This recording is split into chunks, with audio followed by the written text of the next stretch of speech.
One group that's not having a lot of fun right now, ESPN.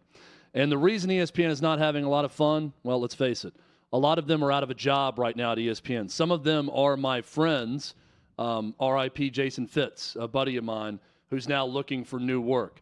But everyone wants to talk about a solo reason as to why this is happening at ESPN.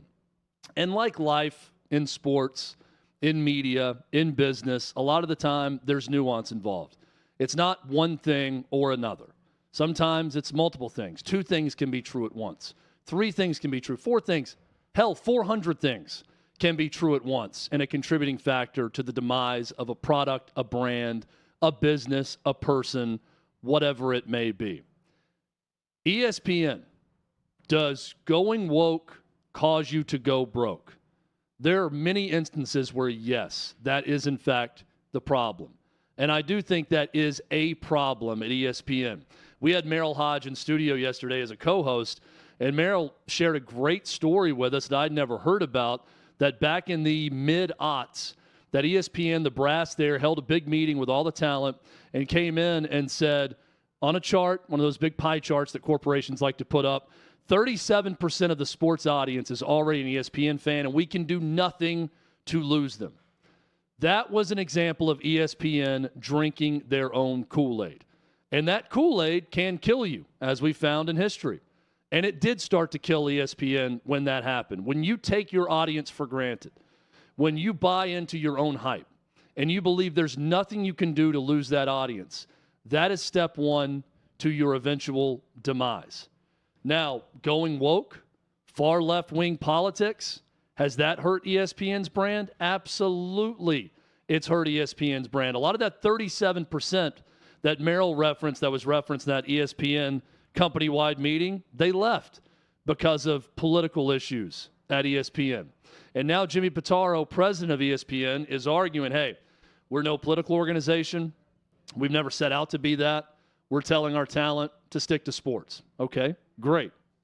Well, I'm going to read through right now the job cuts at ESPN and this latest mass layoff at that company.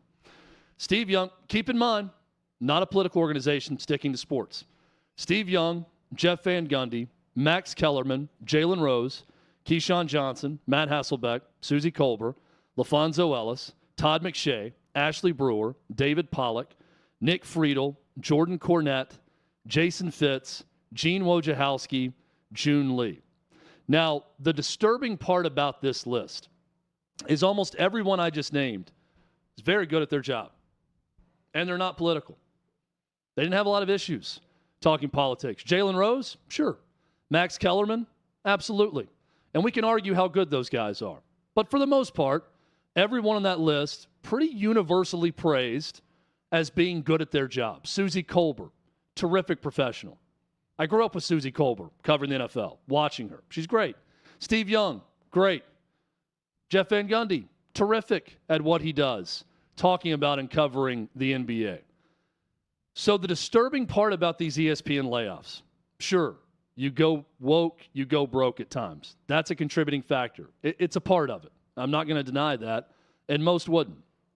But the big thing I see here, and this is a problem across sports media, and I think the most disturbing part of all of this, too many companies are sacrificing good for what's efficient or what clicks or what sells in the moment. That talent that I just named, for the most part, they're very good at their jobs. They did not lose their jobs because they're bad at them. Were they making too much money in a lot of a bloated pay scale at ESPN? Yeah, probably. That's the case with some of them. Are they bad at their jobs? No. But what I see with these layoffs is an all too disturbing trend about not focusing on what's good. What ESPN does well, and what I would argue the only thing they do well right now, are the games. They have them. They do a good job producing them. And when they're broadcasting games, they are in their A game.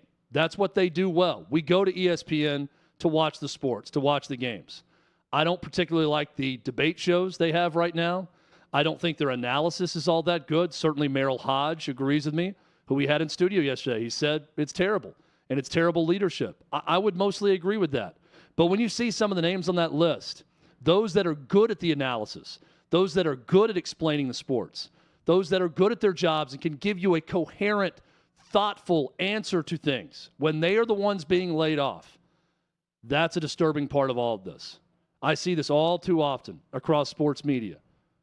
Not enough focus on what's good or what's thoughtful, and too much focus on other things. Taking your eye off the ball, let's put a sports metaphor in there. This is a sports show after all. Taking your eye off the ball and or drinking your own Kool-Aid. Two recipes to disaster. And make no mistake about it, ESPN, there's a disaster waiting to happen. It's happening right now. They're having to lay off a lot of big-time talent. Now, is ESPN on the verge of death? No, because they still have the sports. And what's ESPN still good at? The games. What are we watching on television at night? Games. So as long as ESPN does that and does that well, they're probably going to be okay in the long run. But how long can you do that well when you're laying off top-level talent? Like they just did, like they will again. If Disney continues to make bad decision after bad decision, how much longer will that cost them and cost ESPN, cost the sports arm of that company? I think it's going to continue to cost them a lot. So keep that in mind. Keep your eye on the ball. Don't drink your own Kool-Aid. Two things ESPN lost sight of, and because of that, a lot of really good people and good professionals lost their jobs. Davey Hudson is in studio with us. Davey, we got a lot to get to even in this first segment, but what are your thoughts on the most recent layoffs at ESPN and what that could mean really for sports business as a whole? Yeah, the big thing that I take from this is ESPN is getting away from having their talent seem relatable. Whenever I'm watching a media member, I want them to come across as someone that is A, genuine, and B, I can see myself having a conversation and knowing I can be on their level. And I feel they are definitely getting away from that. Now, one of the bigger issues, and we'll kind of talked about it, Chad, is what we'll see is now they do well with the games now, but are those contracts sustainable for the long term? And, I mean, could we see something happen just with the economy in general that impacts how those look, we'll say 10 years from now? I mean, just looking at the SEC network deal when they decided, you know what, we're going to go out and we're going to get these media markets that will help. But we've kind of seen it go away from that being the setup. So that's just something that I think could be a problem for them down the line. But ESPN has just sucked the quality out of the people they hire for what you want to see whenever it relates to this is a person that, A, knows their stuff and can get to where it goes with the diehard fans and the casual fans at the same time. Having somebody that's able to get that point across to where you don't feel like you're talking down to your audience, but you're also getting that information to them in a way that they're able to take something away and not feel belittled. I think it's a great point, Davey. And the name that pops to mind when you're talking about relatability, Dan Patrick. I thought Dan Patrick, who left the company many years ago, and started his own national radio show. But Dan Patrick was the epitome of relatability as a kid. When I'm growing up watching it, I didn't have anything in common at the time with, Dan Patrick, married father, when I'm in elementary and junior high and high school watching SportsCenter. But there was something so relatable about what seemed to be his pure love of sport mixed with mine, even as an adolescent. I think Dan Patrick still is terrific and at the top of his game. But Dan Patrick will be the first to tell you, ESPN didn't want stars. What they hated was the fact that he, alongside Keith Olbermann and Kenny Mayne and others, Stuart Scott, they became stars in their own right.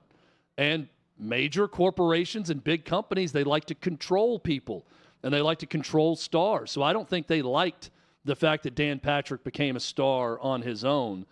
And I think in doing that, it squashes some of that relatability that you're talking about. I think that's definitely an issue. I'm interested to see where it all goes. If ESPN's going to make new hires eventually, are they going to go a lot younger and cheaper?